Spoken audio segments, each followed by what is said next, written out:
Right. My WrestleMania 41 predictions. Let's kick it off with night one. So we got the War Raiders taking on the New Day for the Raw Tag Team titles. I'm gonna go with the War Raiders. This is a situation where I gotta go with the lesser of two evils. I've never been a New Day fan. I liked them when when they first got introduced, where they were playing these arrogant, these stupid heels who thought they were baby faces. That's when I thought they were very entertaining. But once they leaned into being baby faces, I just completely lost interest. And this whole heel run with them, I'm not interested. To me, it's just they just come across as very bland and very boring. Nothing against the Xavier Woods as Kofi Kingston as wrestlers; they're really good in the ring. But I'm just over the New Day concept as a whole. I want the War Raiders to win. Next up, Rey Mysterio takes on El Grande Americano. Everyone thinks that El Grande Americano is Chad Gable. That's been proven false. However, I think these two guys are going to have a kick-ass match. That El Grande Americano has got a lot of Chad Gable influence within him, and Rey Mysterio is Rey Mysterio. The guy has gotten better with age, especially since he got stem cells. So these two guys are going to have a fun match, and I think it's going to be the highlight of night one, my opinion. Jade Cargill versus Naomi. This is a situation where Naomi needs to win, especially since you just turned her heel, and I see no benefit in Jade Cargill beating her. Because if Jade Cargill beats Naomi first match in, where do you go with Jade? What do you do with her? At least if Naomi wins, you can extend the feud a little bit more. You can possibly put the women's title on Naomi and then have Jade beat her down at SummerSlam. That's what I would do, because if Jade beats Naomi, there's no reason for the feud to continue. And I don't think this company is ready quite yet to put a singles title on Jade at this moment in time. Maybe a mid card title, and that's about it. But Naomi needs to get the win, especially since she has to establish herself more as a heel. Because if she loses her first big match as a heel, then you might as well turn her back to babyface, because she's just going to come across looking like a complete and utter schmuck. So yeah, Naomi for the win. LA Knight versus Jacob Fatu for the United States Championship. My heart wants Jacob Fatu to win. It's time for that man to win a singles title. However, you know that Coco Bolo Sokoa is going to play a factor in this matchup. So it's a situation where I like both LA and Jacob. Like, my heart wants Jacob, but my mind is saying LA. However, I do think these guys are going to have a very underappreciated match, and I guarantee you that. Next up, Tiffany Stratton versus Charlotte Flair for the Women's Championship on SmackDown, and I want Tiffany to win. I do not like Charlotte. I can't stand her. I never liked her, especially since she's been back. It's been clear as day that the crowd is just over this woman. She's got go-away X-Pac heat. And for those who don't know what X-Pac heat means, that basically says that we are tired of seeing this person on our TV. She does nothing to change her character. She does nothing to reinvent herself. It's just the same thing over and over again.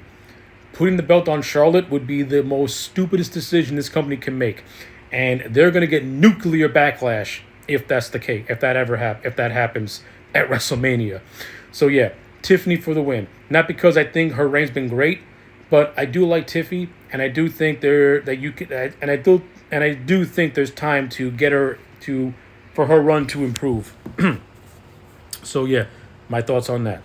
Next up, Jey Uso challenges Gunther for the World Heavyweight Championship. It's time to pay off the 5-year build of Jey Uso and to put a world title on this man. I think Gunther has had a very solid run as the world champion. I think this has been a good trial run for what he can do with the real world title, which is the one that Cody Rhodes is currently in possession of. And I think these guys are going to have a good match. Everyone likes to shit on Jey Uso and say he's bad at this and bad at that. I think at WrestleMania, Jay's going to surprise you, and he and Gunther are going to have a good match. Not only that, this is the perfect opening matchup. To anyone who says that being in the opening match is a bad idea, you are an idiot, and you clearly don't understand wrestling, because being the opening match is one of the most important spots you can have on any card, whether it be a Monday Night Raw, a SmackDown, or a pay-per-view, because the opening match sets the tone for the night, and it's your job to get the crowd riled up. and get the crowd excited for what's to come afterwards. The opening match is arguably one of the most important matches on the whole card. And this match opening up with a Jey Uso win and the whole crowd yeeting, how is that not a hot start to WrestleMania Night 1? You guys are delusional if you say otherwise. And finally, the main event.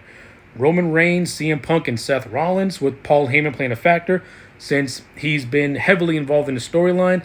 This is a situation where, what does Roman really benefit from winning? I see either Punk or Seth winning, but I think you can do more with those two going forward. However, this is going to be a kick-ass main event, and I am very, very hyped for this. So yeah, those are my thoughts on night number 1. All right, so let's go over night 2. We have Liv Morgan and Raquel Gonzalez defending the women's tag team titles against Bayley and Lyra Valkyria, who is the current women's IC champion.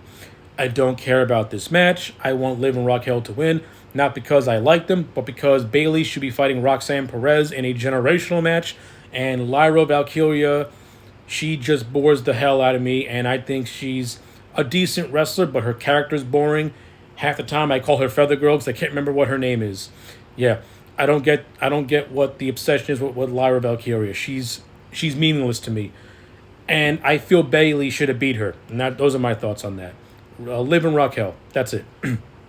AJ Styles versus Logan Paul. You know that Karrion Kross is going to play a factor in this matchup because I'm loving what's going on with him and Styles. However, looking at this match in isolation, the build has been really basic. However, these two are going to have a banger of a match. AJ Styles gets better with age, and Logan Paul, the man was just made to be a professional wrestler. These two are going to kick ass, I guarantee it. Speaking of what's going to be a kick-ass match, and probably going to be the show-stealing match of both nights, Braun Breaker defends the IC title against Penta, Dominic Mysterio, and Finn Balor. This match is going to be kick-ass. Braun Breaker, he's one of my guys right now in terms of the modern-day wrestler. Penta has been wooing the WWE since January. I've been a fan of his since Lucha Underground. Dominic Mysterio, I'm a big Dom fan. I love Dom. Finn Balor, I don't hate him, but I don't really want him to win. I think that would be a waste. Me, personally, either Penta or Dom needs this win. Penta needs it because if you want to really make a star, who better than Penta? But if Dom wins, you can have Penta and Dom feud for the IC title because Dom is made to be that swarmy IC champion who just finds a way to get out of any situation. And Penta chasing him can be very entertaining. It can be very entertaining. Me, I would take the belt off Breaker because I see Breaker winning Money in the Bank and being hot-shotted to that world title sooner than later. But if Breaker wins, I won't be mad. Yeah, this is a match where you have a mostly everyone can win type of situation. I mean, if Balor wins, I won't be mad, but I still will think it was a bad idea. Damian Priest, Drew McIntyre, Sin City Street Fight. Say what you want about where Drew should be on the card. Say what you want about this being a demotion, whatever you care. I don't care. These two are going to go in there, and in a no-rules match, they're going to tear it up and beat the shit out of each other. And that's just what I see. I just want to see two big dudes beating the fuck out of each other. So it's going to be a slugfest, and I'm going to love it. Io Sky versus Bianca Belair versus Rhea Ripley. Triple threat match for the Raw Women's title. Io Sky has no business being in this matchup. I think this match should have been Belair versus Ripley. That's the real money match. Why they pivoted in this direction, I do not know. Unfortunately, I see Io winning, and I don't want her to, but it is what it is. Hopefully one day we'll get Belair and Ripley one-on-one. And finally, the main event, Cody Rhodes, John Cena, WWE title. I want Cody Rhodes to win. I don't like John Cena. His heel run has done nothing for me. His last run as a wrestler, I could care less. Him chasing 17, I don't care. I see no benefit in him winning 17. It's not even the real record to beat anyway, because Ric Flair has got like 25,000 world titles under his belt. They far exceed the teens. Yeah, I want Cody to win. That's that. So yeah, those are my thoughts on WrestleMania 41. Let me know yours in the comment section down below with your predictions. And let's get ready for a fun night.